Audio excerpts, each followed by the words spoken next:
அனைவருக்கும் வணக்கம். இந்த பதிவில் நம்ம என்ன பார்க்க போகிறோம்னா, ஜாமக்கோல் பிரசன்னத்தில் ஒரு நண்பர் கேட்ட கேள்விக்கான ஒரு விளக்கத்தை பதிவு பண்ண போகிறோம்.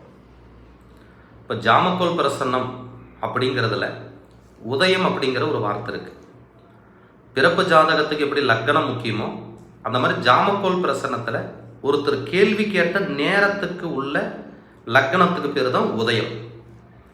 ஒருத்தர் கேள்வி எப்போ வேணாலும் கேட்டுட்டு இருக்கட்டும், ஒரு பிரசன்ன ஜோதிடர் அந்த கேள்விக்கான பதில் சொல்ல அமரக்கூடிய நேரத்துக்கு பேர் உள்ள நேரம் தான் உதயம். இப்போ அவர் என்ன கேட்குறாருன்னா, உதயத்தில் ஒரு அஷ்டமாதிபதி இருந்தால் என்ன செய்வார் அப்படின்னு கேட்குறாரு.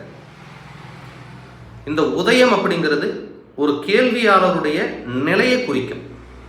யார் கேள்வியாளரோ அந்த கேள்வியாளருடைய நிலையை சொல்கிறது தான் உதயம். உதாரணத்துக்கு ஒரு மிதுன உதயம்னு வச்சுக்குவோம். மிதுன உதயத்துக்கு எட்டாம் இடத்து அதிபதியான சனி உதயத்தில் இருக்கார்.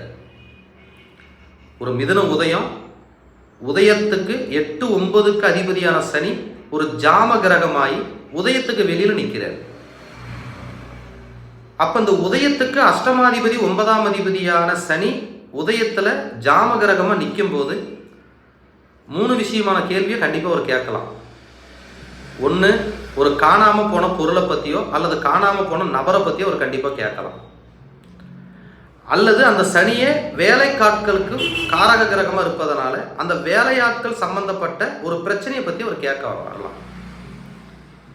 ஒரு அவமானத்தை பற்றியோ அல்லது ஒரு தலைகுனிவு பற்றியோ, ஒரு இறப்பை பற்றியோ, ஒரு காணாமல் போன பொருளை பற்றியோ அல்லது காணாமல் போன நபரை பற்றியோ கண்டிப்பாக கேட்கலாம்.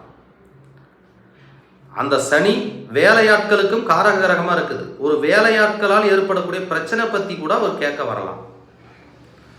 அப்போ இந்த ஜாமக்கோல் பிரசன்னத்தில் உதயத்தில் நின்ற கிரகம் தன்னுடைய காரக பாவகத்தினுடைய கேள்வியை தெளிவாக சொல்லுங்கிறது தான் ஜாமக்கோல் பிரசன்னத்தினுடைய முக்கியமான ஒரு சிறப்பு.